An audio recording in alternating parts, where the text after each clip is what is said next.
ഇപ്പോൾ ട്രെൻഡിങ് ആയിട്ടുള്ള Japanese viral cheese കേക്കിൻ്റെ റെസിപ്പി ആയിട്ടാണ് ഇന്ന് വന്നിട്ടുള്ളത്. എന്ത് കണ്ടാലും പരീക്ഷിച്ച് നോക്കുക എന്നുള്ളത് നമ്മുടെ ഒരു ശീലമാണല്ലോ. മാത്രമല്ല വളരെ കുറഞ്ഞ ഇൻഗ്രീഡിയൻസ് മാത്രം മതി ഇത് ചെയ്യാനായിട്ട്. അപ്പോൾ നമുക്കൊന്ന് ട്രൈ ചെയ്ത് നോക്കാം. ആദ്യം 1 ടീസ്പൂണ് കോഫി പൗഡറിലേക്ക് 1/4 കപ്പ് നന്നായിട്ട് തിളച്ച വെള്ളം ഒഴിച്ചിട്ട് നന്നായിട്ടൊന്ന് മിക്സ് ചെയ്തെടുക്കുക. ഇനി നമ്മൾ ഏത് പാത്രത്തിലാണോ ഇത് സെറ്റ് ചെയ്തെടുക്കുന്നത് ആ പാത്രത്തിൽ യോഗർട്ട് ഇട്ട് കൊടുത്ത് കുറച്ച് നേരത്തെ നമ്മൾ മിക്സ് ചെയ്ത് വെച്ച കോഫി കൂടെ ചേർത്ത് കൊടുത്തിട്ട് നല്ല ക്രീമി ടെക്സ്ചർ ആകുന്നത് വരെ മിക്സ് ചെയ്തെടുക്കുക.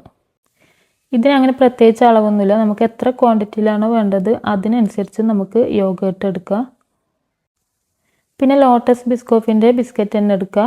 ഒരു 10 രൂപേൻ്റെ പാക്കറ്റിൽ 4 ബിസ്ക്കറ്റൊക്കെ കിട്ടും. അപ്പോൾ ഞാനിത് 5 പാക്കറ്റ് ബിസ്ക്കറ്റ് എടുത്തിട്ടുണ്ട്. സാധാരണ രീതിയിൽ ഇതിൻ്റെ മുകളിൽ ബിസ്ക്കറ്റ് വെച്ച് കൊടുത്ത് ഫ്രീസ് ചെയ്ത് സെറ്റ് ചെയ്തെടുത്താൽ ഇത് റെഡിയായി. പക്ഷേ യോഗർട്ടും ബിസ്ക്കറ്റും മാത്രമാകുമ്പോൾ എന്തായാലും അത് അത്ര ഒരു ടേസ്റ്റ് ഉണ്ടാവില്ല. അപ്പോൾ 100 ഗ്രാം ചീസ് എടുത്തിട്ട് മധുരത്തിന് ആവശ്യമായ മിൽക്ക് മെയ്ഡും കൂടെ ചേർത്തിട്ട് നന്നായിട്ടൊന്ന് മിക്സ് ചെയ്തെടുക്കുക. ഇനി ക്രീം ചീസ് യോഗർട്ടിൻ്റെ മുകളിലായിട്ട് ഇട്ട് കൊടുക്കുക.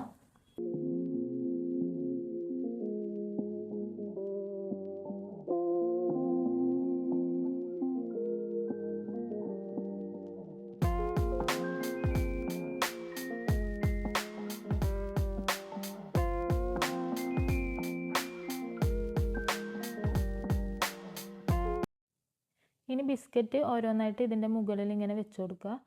നിങ്ങൾക്ക് വേണമെങ്കിൽ നേരത്തെ നമ്മൾ തയ്യാറാക്കിയ കോഫിയില്ലേ അതിൽ ഡിപ്പ് ചെയ്തിട്ട് വേണമെങ്കിൽ ബിസ്ക്കറ്റ് ഇങ്ങനെ വെച്ച് കൊടുക്കുക. പക്ഷേ എനിക്കെന്തോ ഒരു കുതിർന്നിട്ടുള്ള ബിസ്ക്കറ്റ് അത്ര ഇഷ്ടമല്ല. അതുകൊണ്ട് ഞാൻ ഒരു ക്രിസ്പി ആയിട്ട് കിട്ടാൻ വേണ്ടിയിട്ട് ബിസ്ക്കറ്റ് അങ്ങനെ തന്നെ ഇട്ട് കൊടുത്തു.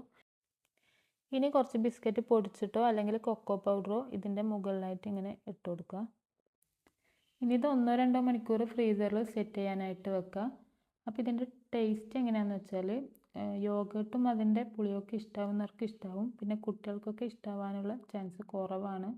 എന്നാലും നിങ്ങളിത് ട്രൈ ചെയ്ത് നോക്കുന്നുണ്ടെങ്കിൽ ചെറിയ ക്വാണ്ടിറ്റിയിൽ ട്രൈ ചെയ്ത് നോക്കാം. അപ്പം നിങ്ങൾക്ക് ഈ വീഡിയോ ഇഷ്ടമാവുന്നുണ്ടെങ്കിൽ ഒന്ന് സബ്സ്ക്രൈബ് ചെയ്യുക, ലൈക്ക് ചെയ്യുക.